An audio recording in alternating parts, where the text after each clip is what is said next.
Ayan oh, lugaw na lugaw talaga yung mixing natin dito. Diba? Para hindi siya para hindi siya tawag dito, hindi siya ampaw at siksik na siksik siya pag nahulog doon sa molder natin. Tingnan mo Ayan oh. Tingnan mo ang paghuhulog Diba? Tamang paghuhulog Diba? So hindi na kailangan ng vibrator dito. Ayan. So latigo 50 ang ipurga kang loloy. Jopre, latigo 40.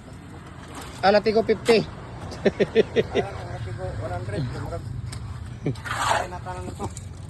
Ayan o, tingnan mo. Diba? Madali lang. So, maraming salamat. God bless po sa ating lahat.